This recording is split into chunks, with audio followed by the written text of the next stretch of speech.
Hi, and welcome to the Reclamation Project podcast. We are so glad that you're here, that you're listening, and hopefully that you're a part of the conversation.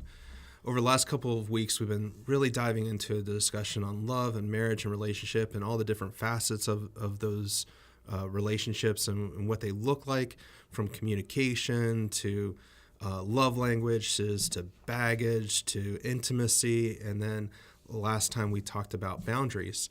And again, I'll side note this real quick, that wherever you're at, if you're single, if you're in a couple relationship, if you're married, if you have no aspirations for any romantic relationship, all of this does apply to you and can apply to you.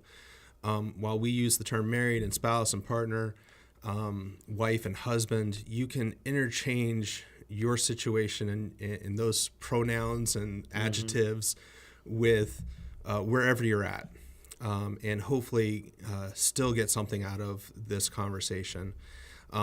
Last week, again, we talked about boundaries, and we talked about building boundaries and what that looks like within a marriage and within a relationship and within being single, and being in a couple relationship. And today we're going to go a step further, and we're going to talk about what happens when those boundaries break down, what happens when there's a breach of trust of those boundaries. What happens when someone crosses those boundaries and we now have a sense of conflict and we need to right the ship again? What does that look like, and how do we move past that? I think it's unfortunately become 80% of what I do in the counseling area of my life.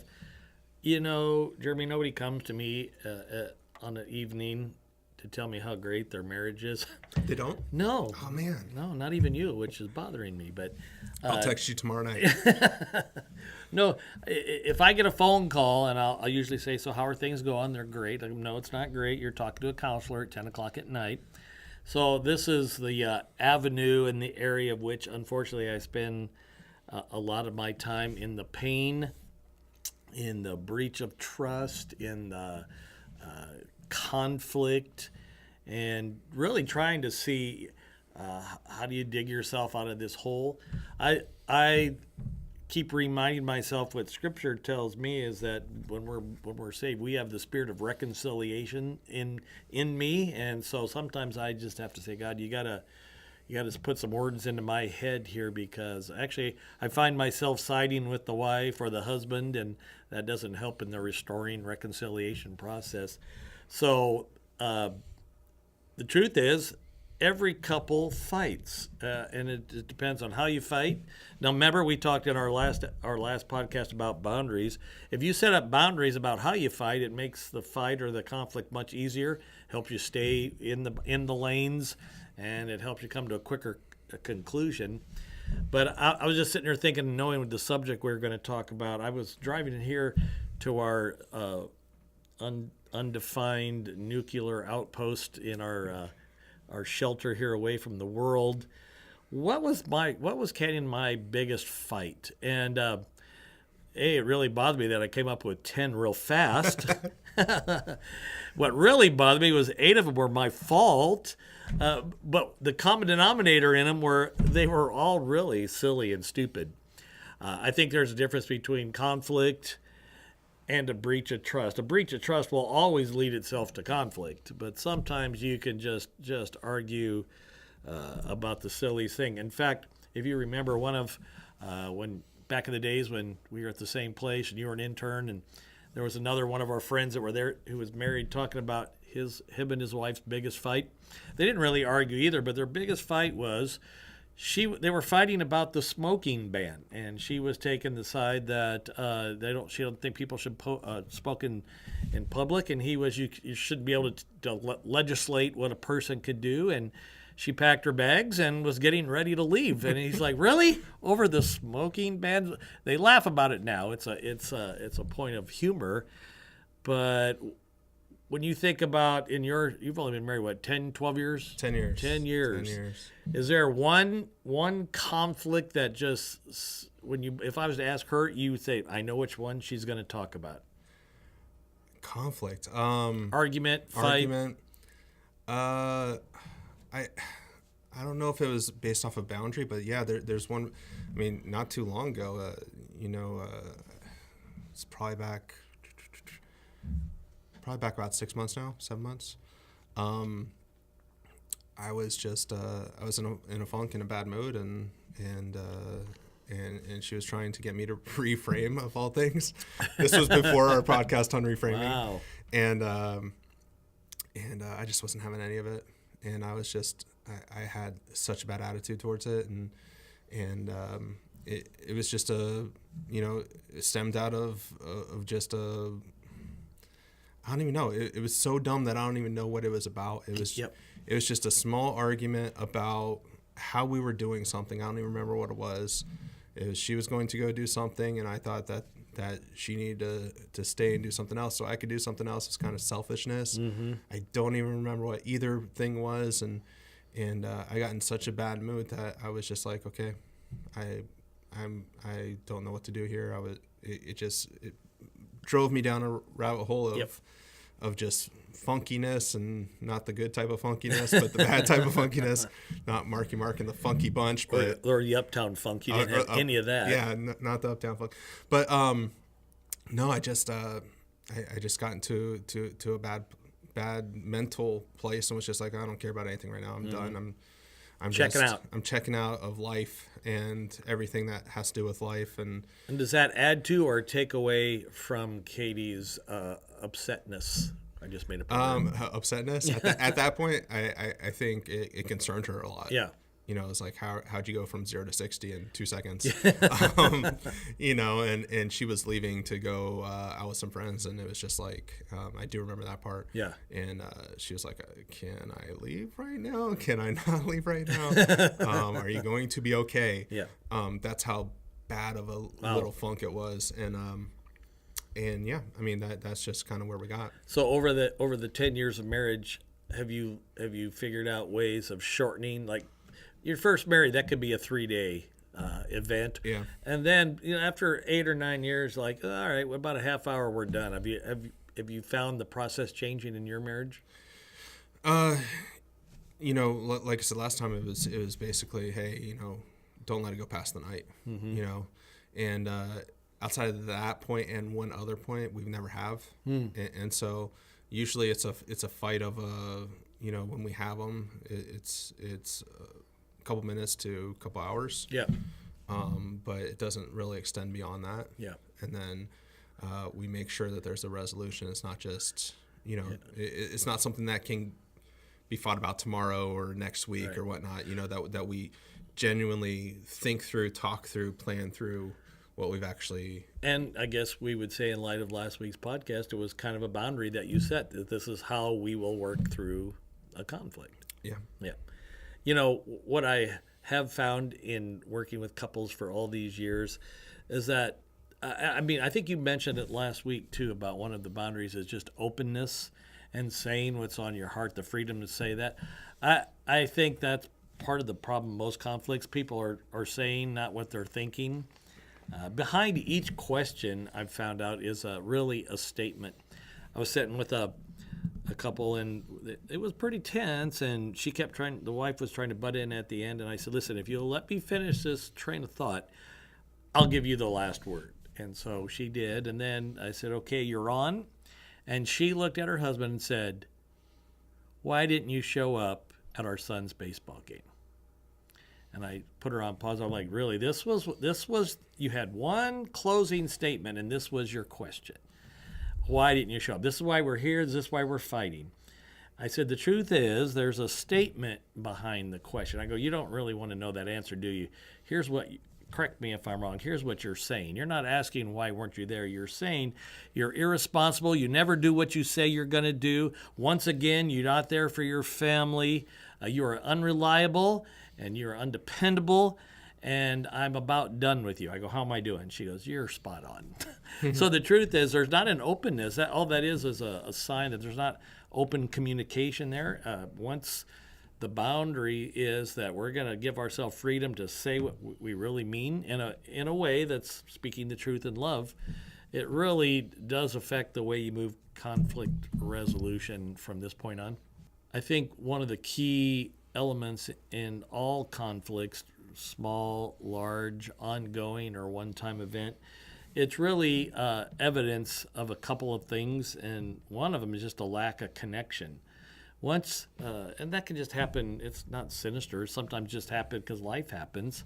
But once you start to lose connection in a certain area of your marriage, then it seems like conflict is just waiting at the door, looking for an opening to insert itself and really wreak some havoc, which really validates our podcast a couple of weeks ago, Jeremy, when we talked about intimacy, to be intentional about building our intimacy in each one of these areas. Because if we're not intentional about connection most of the time just won't happen on itself. And you take one of those areas of intimacy and you stop intentionally connecting, it's like putting a tourniquet on something and you stop the blood flow, and sooner or later it begins to slowly die.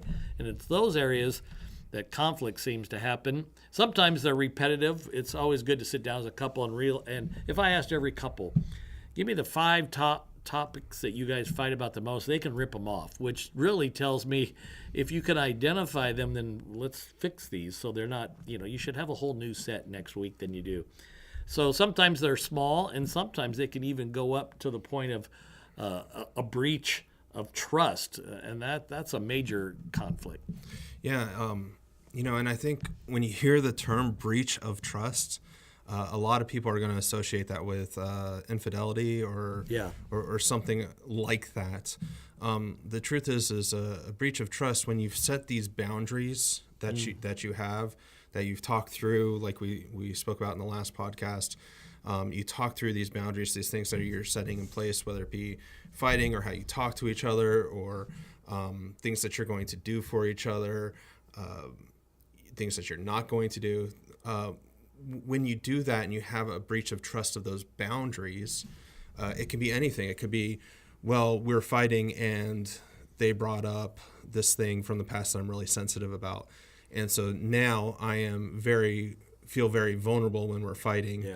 And it just brings back that sense that, he or she did that, and now are they going to do it again? Yeah. There's that breach of trust.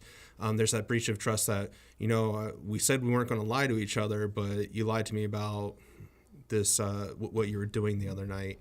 And, or, you said you weren't going to, anytime you went out with a person of the opposite sex, you were going to, give me a heads up that that's what was going on. Mm-hmm.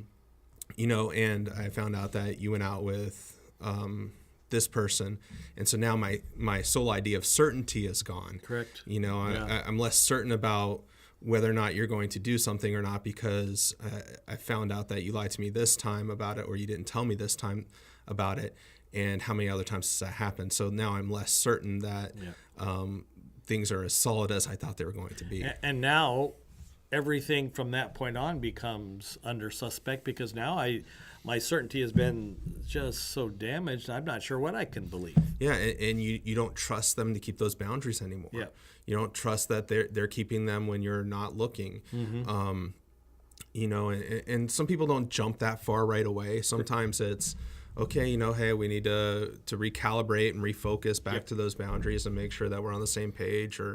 But sometimes it's, hey, we've had a history of this, and now these boundaries are broken, and this trust is broken and it's been breached. Yeah. So I guess the question is at that point is, how do you fix that?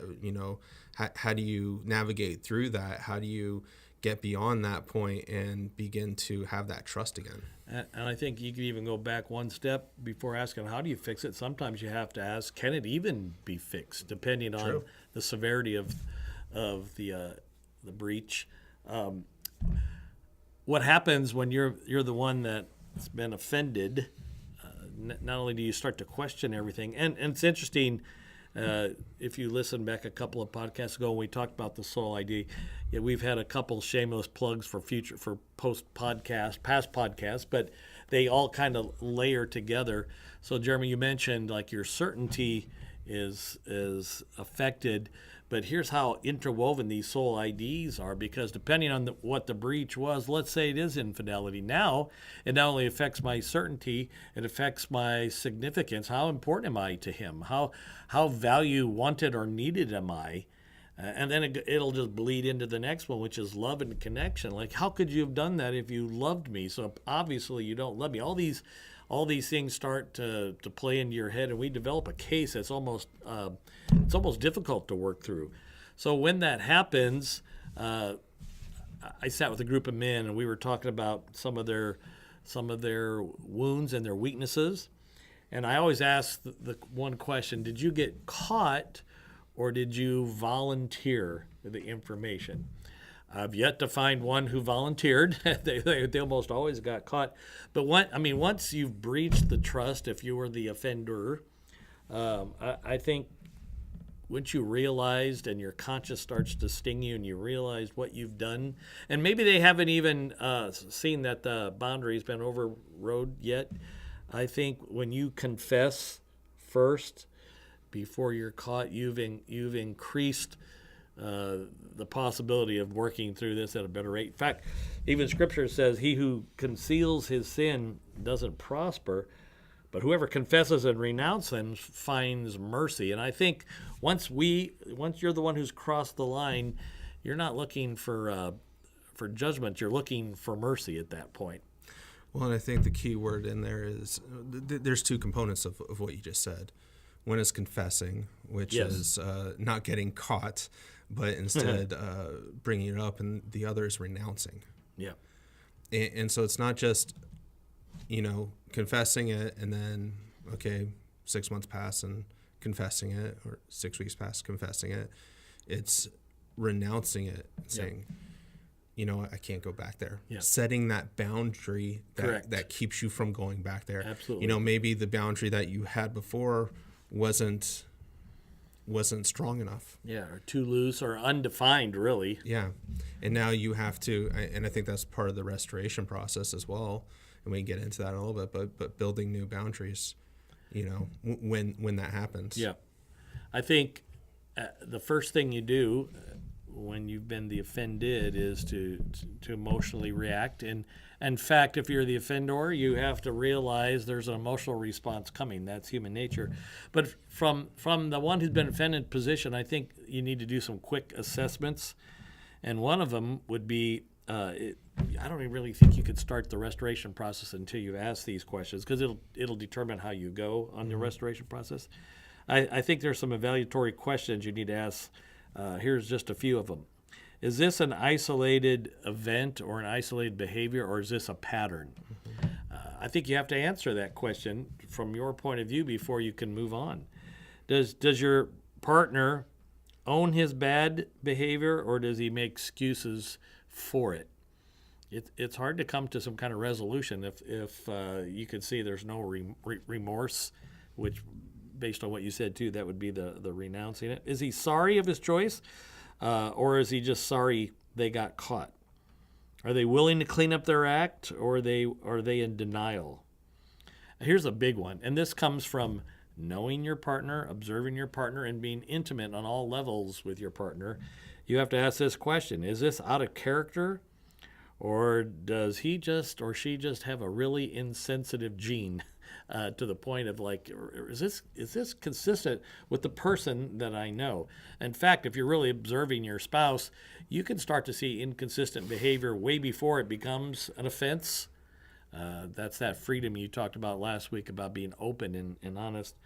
And then I think the last question is this a legacy, or is this new behavior? In other words, let's go back into his baggage. We talked about baggage a few weeks ago. So I'll say a man for instance, because it seems to happen more.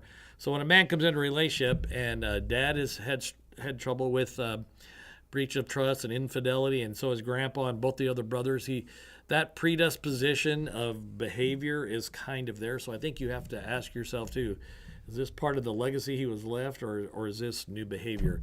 I think at those points, when you can answer those questions honestly with yourself, I think then you can start to move on with the how do we restore question. Well, and again, I want to bring it back and make sure that we're not just focusing on infidelity. Yes, yeah. But let me throw some other instances out there real quick. Please. Verbally abusive. Does dad verbally abuse Yes. mom? And is that a family pattern? Physically abusive. Yeah. Historical lying. Historically, how they treat women in general. Are they objects? Yeah. Are they partners? What is that? Even let's take it from an area that's not a married situation. A friend who is consistently, throwing you under the bus or talks crap about you behind your back or is just degrading you. And really weighing on you. Their drama becomes your drama. Is that a habitual thing, or is that a single thing, or is it something that you can take on, or is it something that you can't take on? Right. There's just so many variations of a breach of trust and boundaries that you have to draw with people. That could be anything. So don't just limit this while we're using infidelity here, right, as something that Gary was talking about there. Don't limit it to marriage. Don't limit it to just a romantic relationship. It can be coworkers. It can be friends. It Absolutely. can be any of those things, and it can be anything beyond infidelity. It could be how they treat you. What they say about you. The inner workings of the relationship. And we'd stated that because relationships are mutually defined, they're mutually owned.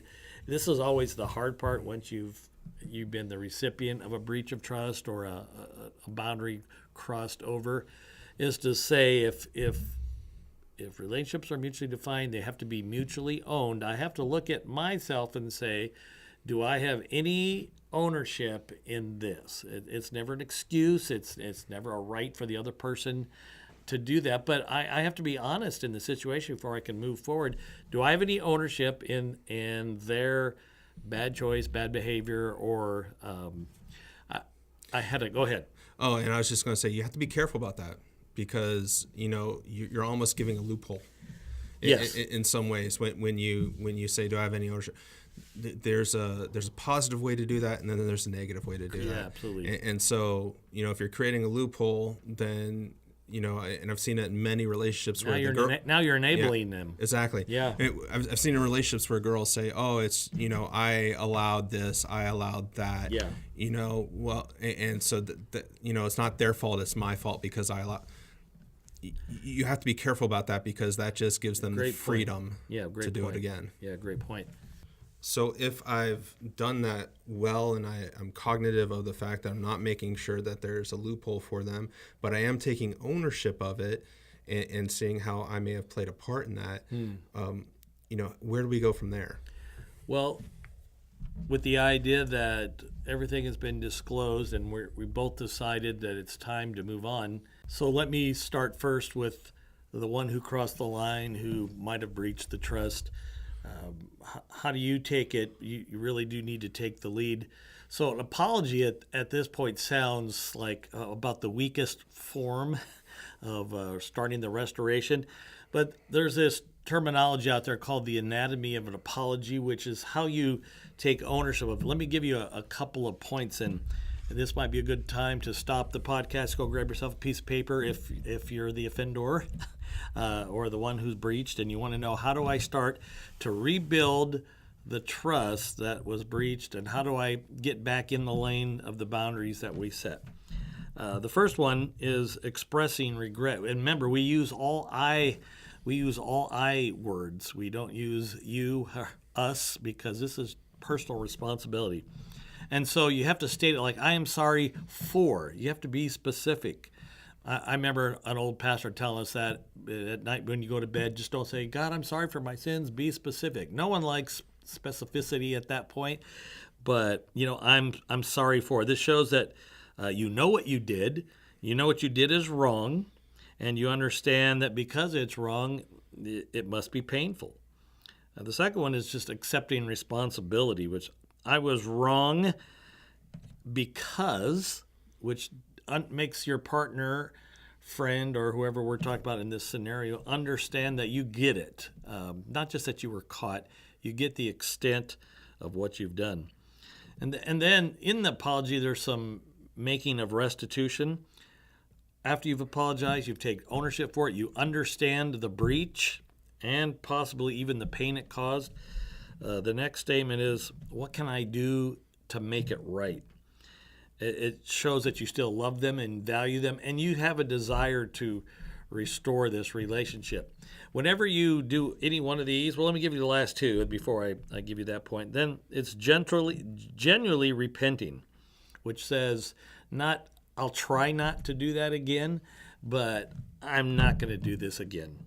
I'm not going to. It shows that you are not only remorseful, but intent on moving forward, understanding that this breach was really so painful.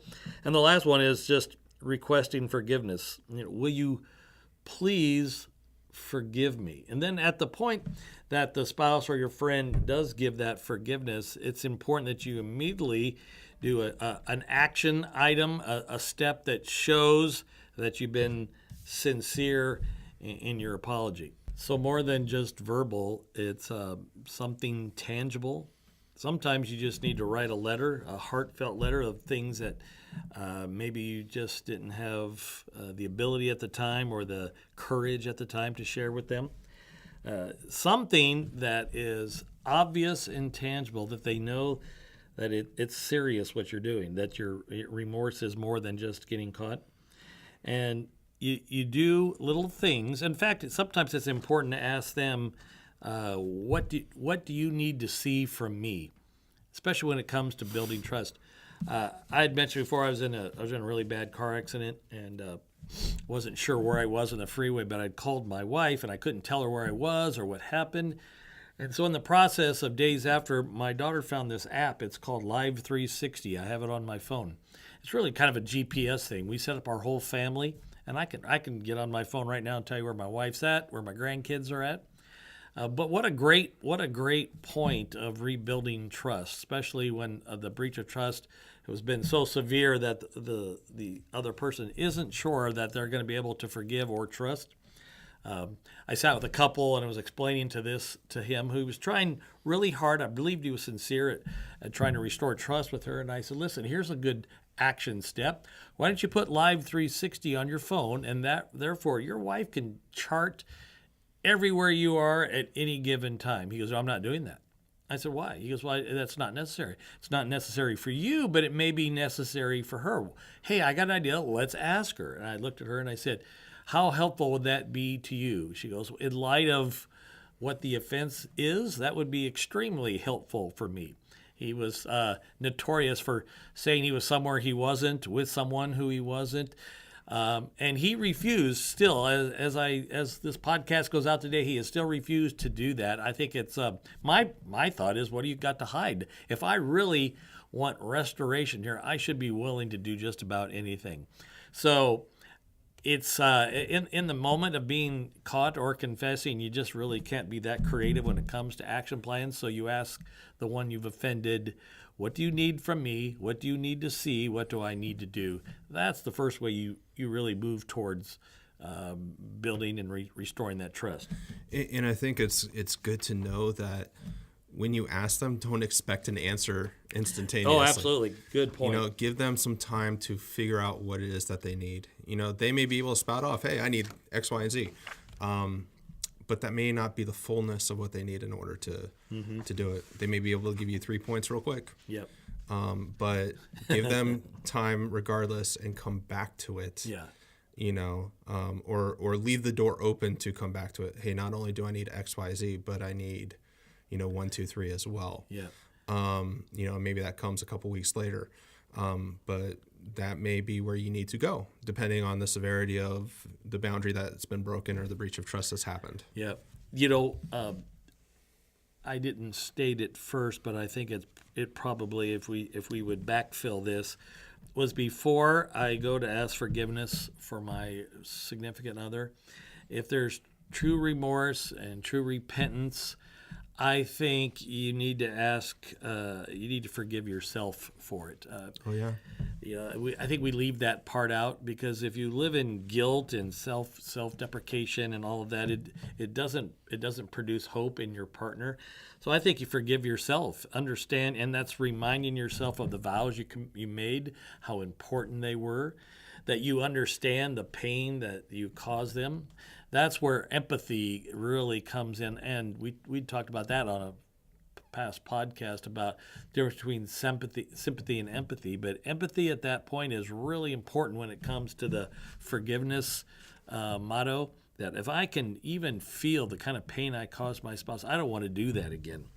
So I think that's an important piece that we skipped over. And that's how we see things from the side of the offender. What about the person who's been offended?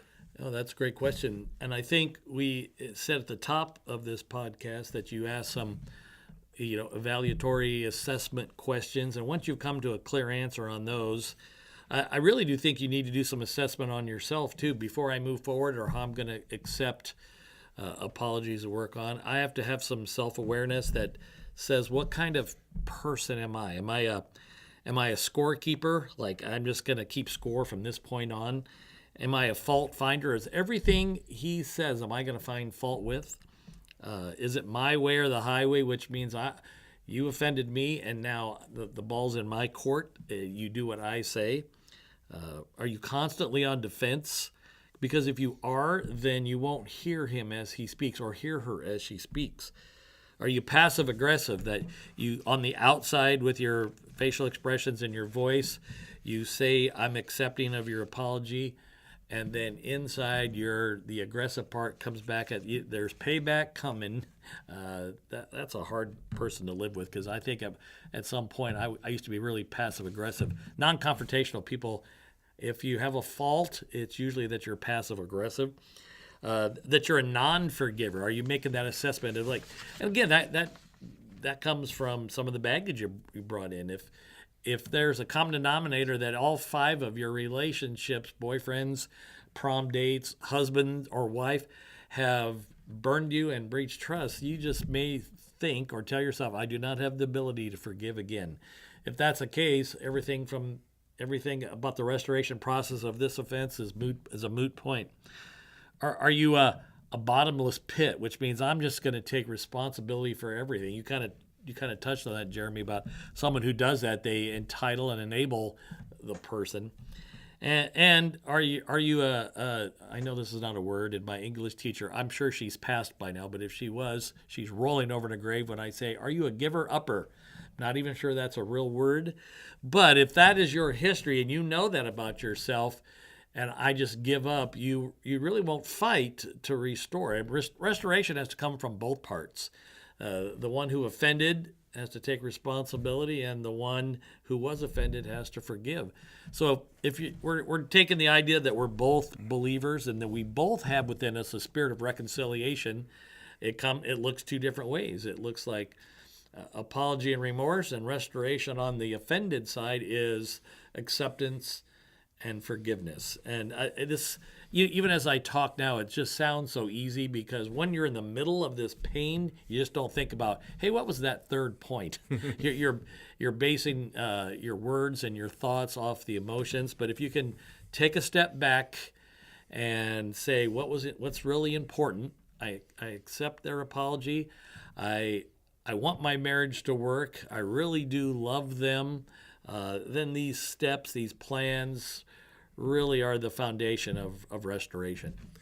And I think it's also important to note that when you talk about forgiveness, and Gary, feel free to interject here, but when you talk about the forgiveness as that part, you can't really bring it up again.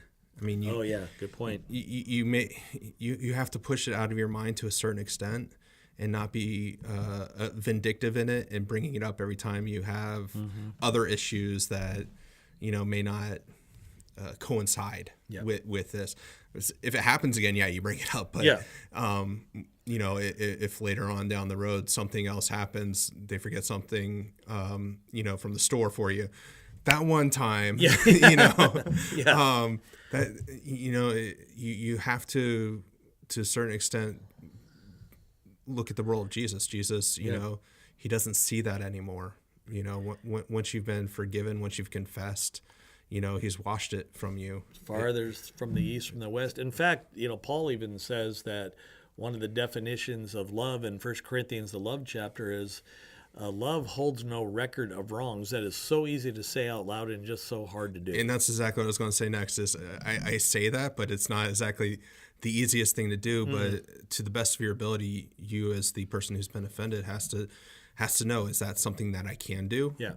You know, because that's part of the restoration process. If it's something that you can't do, then restoration doesn't happen in its fullness. It's just not going to happen. Yeah. In fact, sometimes we think if we forgive, some of the myths or misconceptions are if I forgive, then I condone. I get them off the hook. They don't get the full reciprocity of their payment. But unforgiveness is for you. Unforgiveness really isn't for the offender. Secondarily, maybe T.D. Jakes. Well, I would disagree theologically with him on a few areas. I love his little sentence about unforgiveness is like me drinking poison and hoping you die.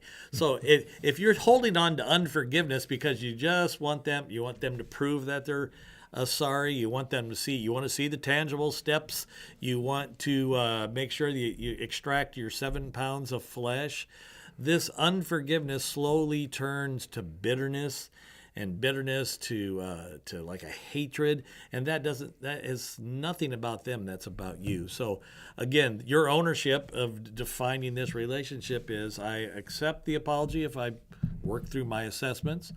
I hold them accountable. I maybe restructure or refortify the boundaries, and then I forgive for me first, and then for them. And I mean, those are all good things that we can, you know, hopefully take away, you know, and put into action when these things come up in our lives. I would say, you know, as we've gone through these things that we can do, the real takeaway that I would throw out there that you can do beyond this is, you know, at some points you need help. Mm-hmm.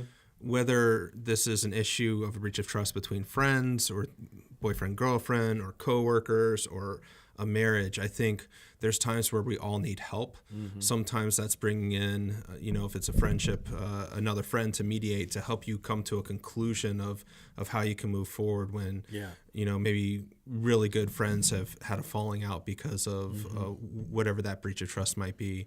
Or a boyfriend and girlfriend, you've been together for a while and there's been a breach of trust and the relationship was good and you want to hold on to it, but you need help kind of refortifying and resetting those boundaries and having restoration in that too.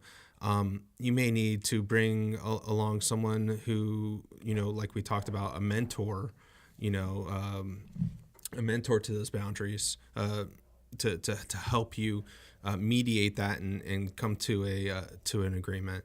And then, you know, it may be that, hey, this is something that needs more professional help, whether it be a friend or a marriage.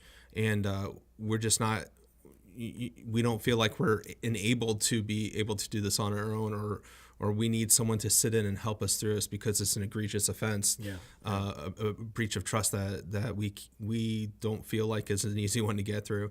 I would highly suggest seeing someone, and I'll say it because he won't. Gary is good at this stuff, and he is a good person, a professional counselor to go see. It's Pneuma Coaching, right? Yeah, Pneuma Coaching Advantage. Pneuma Coaching Advantage. Can you spell that out for us? Because I'll be honest, Pneuma is Pneuma. That's the Greek word for spirit. So we ask the Holy Spirit to be part of this for revelation and for healing and for wisdom and discernment. And Coaching Advantage, a lot of people who've done counseling over the years have really kind of gravitated to coaching. Counseling says, here you are all messed up, let's talk about how you got there. And coaching says, here you guys are all tweaked and messed up, how do we go into a positive place? So Pneuma Coaching Advantage, you can give me a call at 480-358-8226. And again, you know, Gary didn't know I was going to do that, but Now I owe him money. Yeah, right. My marketer. But he's a great resource, and there's other resources if he feels like he can't help for one reason or another, he can lead you to someone who may be able to help you beyond that. So I would say if you need mediation in some way, shape, or form, find that person who can help, who will be able to stay unbiased and be able to help you come to an agreement, to help you make progress, to hopefully restore whatever relationship you have. And that would be my tangible takeaway beyond the things that we talked about throughout the podcast. If you need any other information, any other feedback, have questions, have comments about what we've talked about or what you're going through, feel free to reach out to us. And I say it every podcast, and I'll continue to say it every podcast, but you can reach out on our social networks. It's facebook.com/RP podcast. On Instagram, we are at RP Podcast, and then on Twitter at the RP Podcast. And then, of course, you can always reach out to us on our website or get any of our podcast information, and that is rppodcast.com. We hope that you have learned a lot, whether you're going through something or you've gone through something or you're in a spot where you haven't gone through anything. We hope that somehow this is giving you some insight, giving you some actionable points, and hopefully that if it's not for you, that you can help someone else out. Yeah. So we are glad that you're here, glad that you listened. Share this as needed, and we hope that you come back next time to continue the discussion on love and marriage and relationships as we continue to dive through that. We hope that you have a great week, and we will see you next time.